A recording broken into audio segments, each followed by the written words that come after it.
Halo teman-teman, ATLM Indonesia di mana saja berada, semoga teman-teman selalu sehat dan limpahkan banyak rezeki. Kali ini kita membahas infeksi menular lewat transfusi darah atau IMLTD. Nah, materi keempat yang kita angkat adalah mengenai hepatitis C. Ini merupakan inisiasi perkuliahan pertemuan keempat, yang mana kita tahu ya, infeksi hepatitis C ini tidak bergejala dan termasuk silent killer. Dapat menjadi sirosis hepatis hingga karsinoma hepatoseluler. Jadi hepatitis C ini termasuk dalam IMLTD dalam dunia transfusi darah. Nah, di channel ATLM Indonesia, mari kita simak materinya. Dimulai dulu dengan IMLTD hepatitis C. Hepatitis merupakan inflamasi atau radang pada hati yang umumnya disebabkan oleh suatu agen penginfeksi. Hepatitis akibat infeksi dapat menyebabkan penyakit kronis atau akut, dan beberapa bentuk hepatitis dapat menyebabkan kanker hati. Salah satunya hepatitis C. Hepatitis C dahulunya dideteksi sebagai hepatitis pasca transfusi karena belum ada standar uji saring HCP.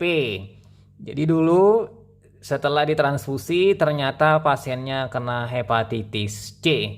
Dahulu karena belum dimasukkan dalam bagian IMLTD. Dan kasusnya tidak banyak dan kebetulan saja ada, lalu pasien terinfeksi hepatitis C. IMLTD hepatitis C tidak sebanyak penularan hepatitis B dan HIV. Namun dalam uji saring penyakit menular tetap menjadi prioritas mengingat penularannya yang makin bertambah. Jadi kepentingannya hepatitis C ini saat ini sangat penting untuk uji saring penyakit pada persiapan darah donor untuk dilakukan transfusi darah. Lanjut kita pindah ke hepatitis C.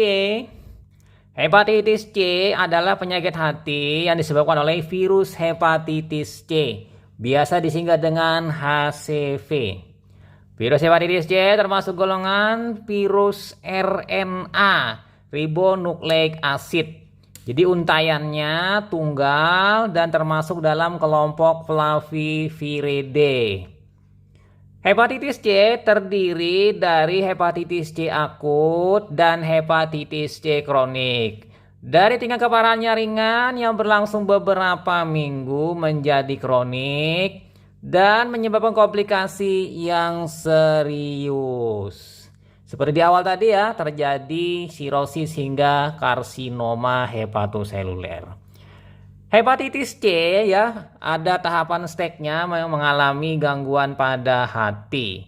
Mulai dari hati yang dalam kondisi normal, lalu mengalami perlemakan hati, kemudian fibrosis hingga terjadi sirosis. Infeksi akut HCV akan terdeteksinya anti-HCV.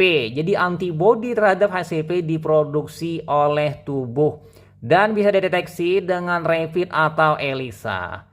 Dan HCV-RNA yang kurang dari 6 bulan pasca paparan HCV bisa juga dideteksi ya menggunakan teknik PCR.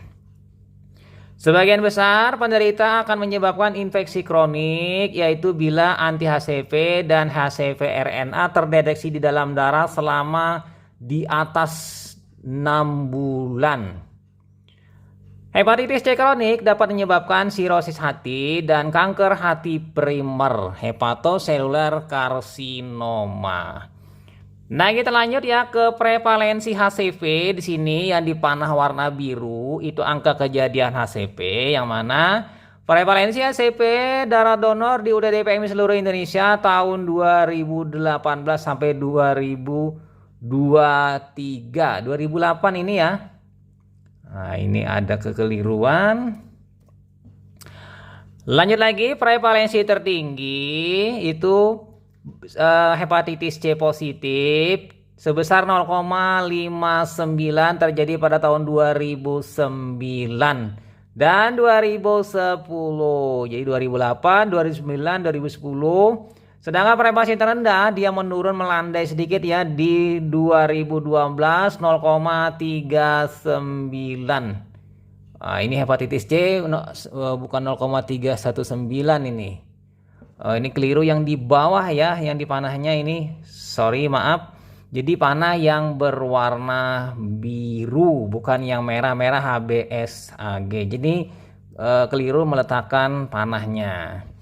Jadi di sini 0,39 yang terendah ya 2012. Oke. Kita pindah lagi masih di prevalensi di sini, prevalensi HCV. Sekitar 80-90% kasus menunjukkan gejala dan tanda yang minimal. Kecuali komplikasi terjadi pada tahap lanjut. Karena ini adalah penyakitnya sifatnya adalah silent killer. Jadi tidak memberikan gejala dan tidak bertahap, tapi bisa meninggal pasiennya secara silent saja. Jadi senyap ya. Oke, lanjut lagi di sini teman-teman, bahwa di sini sekitar 1-2% atau kurang lebih dari proporsi 3,4 juta populasi Indonesia terinfeksi HCV. Nah, 60-65% dari yang tadi, sekitar 2 jutanya terinfeksi virus hepatitis C genotip 1 yang sukar diterapi. Jadi banyak. Kemudian lagi diperkirakan 20% sampai 25%, sekitar 474.000 akan mengalami sirosis pada atau dalam 15 sampai 20 tahun mendatang. Lalu perkiraannya lagi 1-4%, sekitar 14.000 akan meninggal dunia disebabkan oleh kanker hati. Ini adalah istilahnya timeline-nya, arahnya dari jumlah penduduk, persennya lagi, dan sampai yang persen yang menyebabkan meninggal dunia. Nah, kita pindah ke struktur virusnya. Di sini ini ada gambar virusnya, virus hepatitis C, yang mana di situ ada amplop, kemudian ada kapsid, kemudian ada plus single stranded RNA, lalu E1E2 glikoprotein ya, yang berada di ujungnya, pentolnya itu adalah glikoprotein. Virus hepatitis C merupakan virus bergenom RNA rantai tunggal berselubung glikoprotein dengan partikel sferis inti nukleokapsid 33 nanometer yang dapat diproduksi secara langsung untuk memproduksi protein virus. Jadi berdasarkan gambar kita lihat di sini ya, dia diselubungi oleh envelope ya kan, ada kapsidnya, ada glikoprotein sebagai bagian ujungnya, sebagai reseptor nanti ya untuk pengenalan atau melakukan proses fusion pada saat virus akan masuk ke dalam sel hepatosit. Hal ini karena HCV merupakan virus dengan RNA rantai positif. Di sini tulisannya positif ssRNA. Jadi positif SS, di sini ada single stranded RNA 9,6 KB. Nah, virus ini dikategorikan dalam kelompok Claviviridae. Lanjut lagi masih di struktur virus. HCV mempunyai diameter 30 sampai 60 nanometer dan panjang genom 10 KB. Genom HCV terdiri atas 9.400 nukleotida mengkode protein besar sekitar residu 3.000 asam amino poliprotein. Sepertiga bagian dari polipeptida terdiri atas protein struktural. Nanti kita bahas protein strukturalnya ya. Protein selubung dapat menimbulkan antibodi netralisasi dan sisa 2/3 dari poliprotein non-struktural dinamakan NS2, non-struktural ya kan 2, kemudian NS4A, kemudian NS4B, NS5B yang terlibat dalam replikasi HCV. Replikasi HCV sangat melimpah dan diperkirakan seorang penderita dapat menghasilkan 10 triliun virion per hari. Banyak sekali dia menghasilkan. Lanjut ya, kita melihat genom HCV di sini dari RNA-nya, yaitu ada region encoding polyprotein precursor dia dibagi menjadi 4, yang mana di bagian ujung terminalnya itu 5, yang sisi sebelah kiri, sisi sebelah kanannya terminalnya 3. Sementara bagian yang merah ini adalah struktural protein, yang warna biru itu adalah non struktural protein. Struktural protein terdiri dari P22, GP35, GP7. Jadi dia C mengkode P22, ini nukleokapsid, kemudian E1 itu mengkode GP35, GP70 dikode E2. Ini merupakan envelop glikoprotein. Sementara non struktural itu ada NS1 itu P7, ini mengkode P7 ya, non struktural S1. Kemudian NS2 mengkode P2, di sini merupakan transmembran protein. Sementara NS3 ini ada mengkode P70, metaloprotein, serin protease. Metaloprotease ya RNA helikase. Sementara untuk kofaktor ini NS4A mengkode V8, NS4B itu mengkode V27. Kemudian NS5A mengkode V56 atau V58, ini adalah interferon resistant protein. Jadi kemampuan dia resisten terhadap interferon yang dilepaskan oleh sel tubuh. Nah, yang terakhir NS5B ini mengkode P68, ini merupakan RNA polimerase. Lanjut kita pindah ke struktur virus.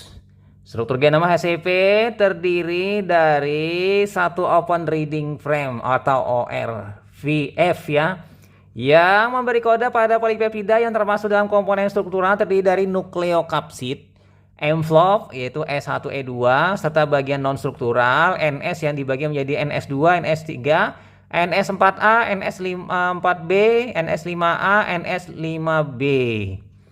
Nah, lanjut pada kedua ujung terdiri daerah non coding NC yang pendek, yaitu tadi bagian yang ujung tadi ada 5 NTR dan 3 NTR di sini. Terminal yang sangat stabil dan berperan dalam replikasi serta translasi dari RNA. Lanjut ya, karakter HCV yang paling penting adalah adanya variasi sekuen nukleotida. Jadi di sini maksudnya nanti dia tidak memiliki enzim polimerase yang khusus untuk menjaga tetap dalam kondisi ya tidak berubah, akibatnya dia akan menyebabkan banyak varian nanti. Oke, lanjut kita masih di struktur virus di sini. Genetik HCV yang heterogen secara garis besar dibagi menjadi genotip dan kuasi spesies, beragam variasi. Hal ini karena tidak memiliki kemampuan untuk RNA polymerase proofing reading. Jadi dia tidak memiliki ini, enzim ini, sehingga dia bisa dengan banyak menghasilkan beragam ya genotip, sehingga dia nanti memiliki banyak jenis. Nah, genotip yang paling sering ditemukan adalah genotip A1A, 1B, 2A, dan 2B. Genotip 1, 2, dan 3 dengan subtype-nya masing-masing merupakan genotip yang tersebar di seluruh dunia. Genotip 4 dan 5 itu di Afrika, dan genotip 6 itu terutama di Asia. Genotip 3A lebih banyak terjadi pada pemakaian obat terlarang intravena. Lanjut lagi kita masih di struktur virus. Mengenai kuasi tadi ya kita jelaskan sedikit. Kuasi spesies menunjukkan heterogenitas populasi HCV. Jadi macam-macam nanti. Pada seseorang yang terinfeksi HCV yang terjadi akibat sifat HCV yang mudah mengadakan mutasi. Gara-gara kuasi ini dia mudah sekali berubah-ubah, bermutasi. Hal ini merupakan mekanisme HCV untuk meloloskan diri dari sistem imun atau limfosit sitolitik seseorang. Sehingga infeksi HCV bersifat persisten, menetap ya, dan berkembang menjadi hepatitis kronik. Nah, ini cerdasnya virus HCV. Kemudian lanjut, half-life ini 2,7 jam waktu paruhnya ya. 6 genotip yang dikenal itu lebih dari 80 subtype. Dia menghasilkan banyak sekali. Kita pindah ke cara penularan. Jadi ada penularan di sini melalui penggunaan jarum suntik kembali yang tidak steril, ya kan? Pemakaian bersama, misalnya penggunaan untuk injeksi atau penggunaan obat terlarang. Lalu melalui transfusi darah dan produk darah yang tidak diuji saring dan penggunaan narkoba di sini sebagai alat suntik. Nah, virus hepatitis C umumnya menyebar melalui kontak langsung dengan darah yang terinfeksi dan produk darah. Hepatitis C juga dapat ditularkan melalui hubungan seksual antara seorang pria dan wanita, tetapi risikonya rendah. Risiko penularan hepatitis C menjadi lebih tinggi dengan seks anal tanpa kondom antara dua pria. Jadi ini homoseksual, lebih banyak terjadi penularan ketimbang yang normal-normal saja pasangan suami istri. Masih di cara penularan di sini. Hepatitis C bisa ditularkan jika ada kerusakan pada kulit atau mukosa. Istilahnya di sini lecet. Nah, misalnya lecet karena homoseksual ya, anal seks. Oleh karena itu, bisa juga berbagi sikat gigi, pisau cukur, dan gunting kuku tidak dianjurkan karena bisa menyebabkan penularan berpotensi. Tapi potensinya lebih rendah ketimbang hepatitis B. Hepatitis C tidak ditularkan melalui berciuman, berpelukan, berpegangan tangan, kontak biasa, bersin, batuk, berbagi peralatan makan, berbagi makanan dan minuman, serta menyusui, kecuali puting payudaranya pecah-pecah dan berdarah. Jadi penularannya melalui media darah. Nah, selesai kita cara penularan, kita masuk ke siklus hidup. Nah, pada gambar terlihat di situ ya siklus hidup mulai dari virus hepatitis C-nya itu masuk, kemudian pengenalan reseptor. Setelah reseptornya sudah saling berikatan, maka virus tadi akan melawan proses fusion.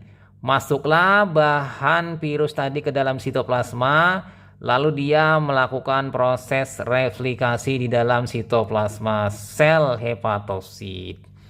Jadi virus hepatitis C ini yang masuk ke dalam darah akan segera mencari hepatosit dan mengikat sesuatu reseptor permukaan yang spesifik ya, sesuai pada gambar. Protein permukaan sel CD81 itu pada gambar adalah suatu HCP binding protein yang memainkan peranan masuknya virus. Masih di siklus hidup, protein khusus virus yaitu protein E2 ya di situ menempel pada reseptor site di bagian luar hepatosit. Lalu virus dapat membuat sel hati memperlakukan RNA virus seperti miliknya. Jadi selama proses ini virus menutup fungsi normal hepatosit atau membuat lebih banyak lagi hepatosit yang terinfeksi. Jadi di sini memang luar biasa dia dalam mengambil alih kerja dari sel hepatosit untuk diperintahkan melalui RNA-nya untuk memsintesis komponen-komponen virus. Lanjut masih di siklus hidup. Reaksi sitotoksik T sel atau CTL biasanya spesifik kuat diperlukan untuk terjadinya eliminasi menyeluruh pada infeksi akut. Jadi nanti si sel CD8 ini akan mendeteksi adanya gangguan virus selnya yang terinfeksi virus dan segera menyiapkan untuk membunuhnya. Reaksi inflamasi dilibatkan meliputi rekrutmen sel-sel inflamasi lainnya dan menyebabkan aktivitas sel-sel stelata di ruang di sel hepar.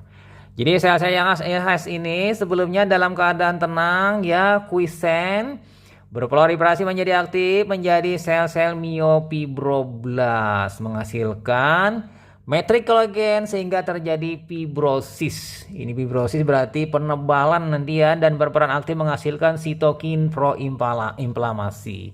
Maka ini akan terjadi proses yang namanya nanti inflamasi peradangan. Proses ini berlangsung terus-menerus sehingga dapat menimbulkan kerusakan hati lanjut dan sirosis hati. Nah, kita lanjut di sini ya. Kita melihat siklus hidup HCV secara ringkas di sini. Kita tahu virusnya ini masuk melalui binding pada reseptor permukaan, Lalu dia melakukan fusion membran, endositosis tadi ya, masuk fusion membran, lalu nanti uncoating, dibukalah envelope-nya tadi. Lalu nanti ada proses translasi dan poliprotein processing di ribosom, maka akan terbentuk nanti RNA replikasi. Strandednya negatif jadi positif. Kemudian setelah itu dibuatlah virion assembling dan maturasi, pematangan virus-virusnya tadi. Setelah dirakit, maka terbentuklah virus-virus yang utuh yang siap dikeluarkan dan menyerang ke sel hepar yang lain. Kita pindah ke manifestasi klinis. Apa saja manifestasi klinis? Yang pertama adalah hepatitis C akut. Pada infeksi C akut, masa inkubasinya sekitar 7 minggu, yaitu antara 2 sampai 30 minggu. Anak atau dewasa yang terkena infeksi biasanya tidak menunjukkan gejala. Jadi gejalanya tidak terlihat. Apakah dia mengalami mual, muntah atau kuning, itu tidak terjadi sebagaimana hepatitis A dan B. Apabila ada gejalanya tidak spesifik, yaitu seperti rasa lemah, lelah, anoreksia, dan penurunan berat badan, sehingga dikatakan diagnosa akut ini sangat jarang.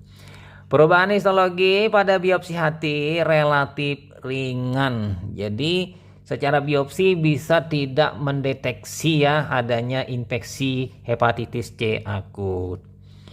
Lanjut, kita masih di hepatitis C akut di sini ya. Ribonukleotidnya dari hepatitis C ditemukan pada serum dalam 1-2 minggu setelah terpapar dengan virus.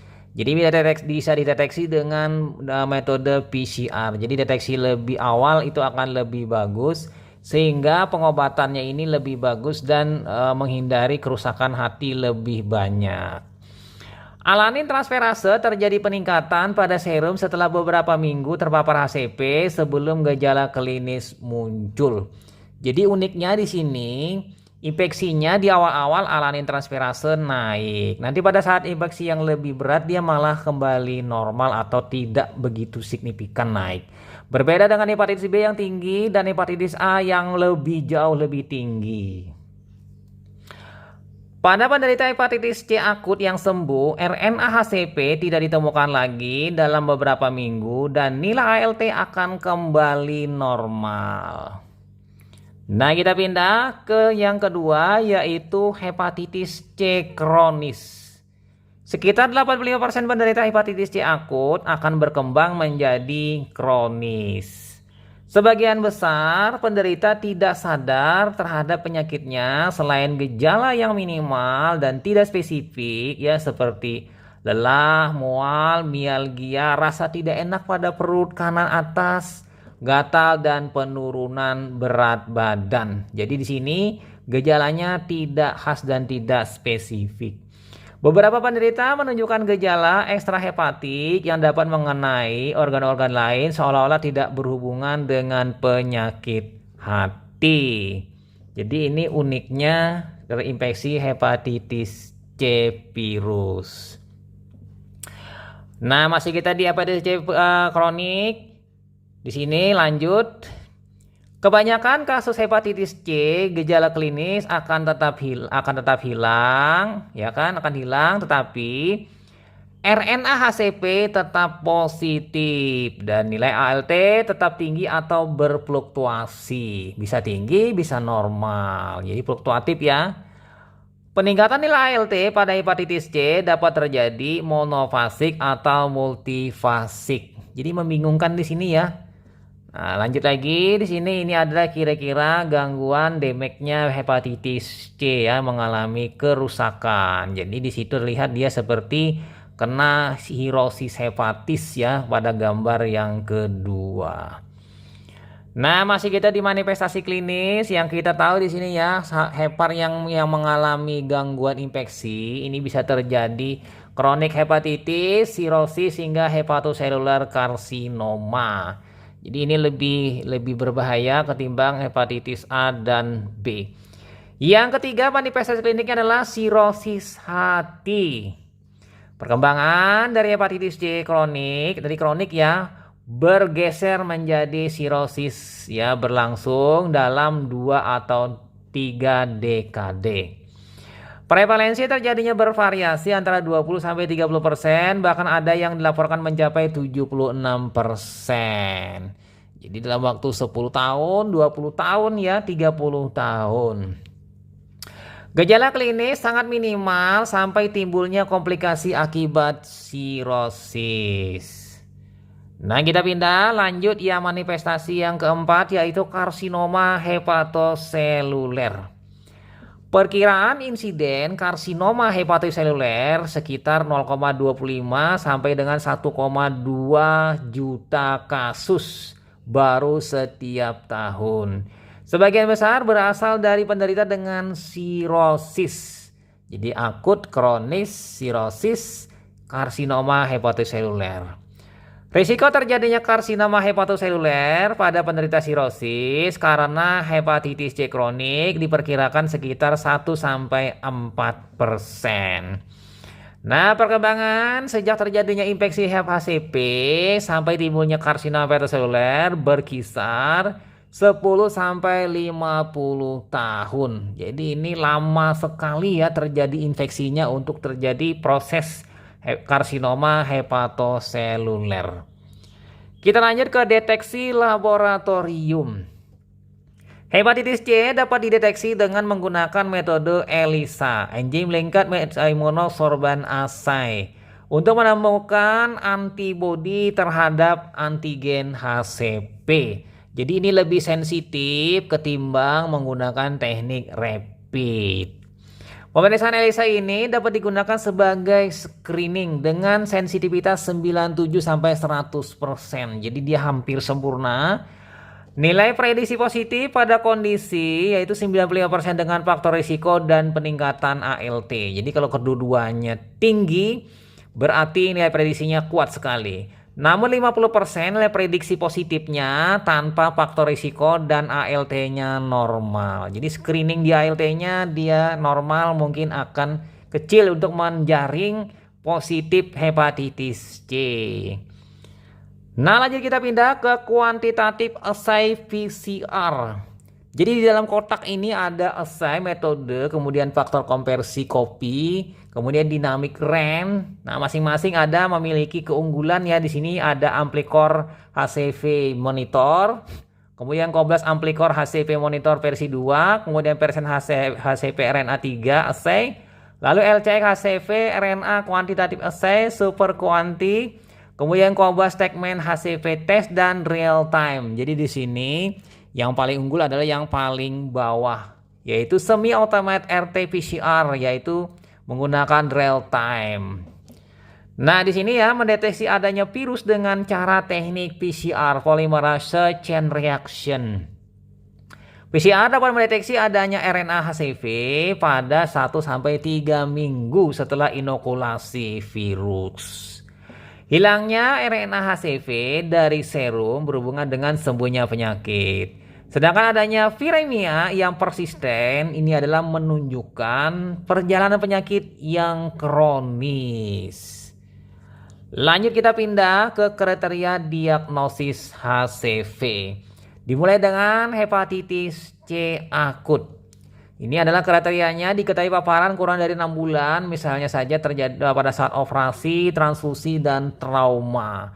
Anti HCV positif atau negatif, kemudian HCV RNA positif. ALT meningkat. Jadi ada sekitar penandanya 4 untuk hepatitis C akut.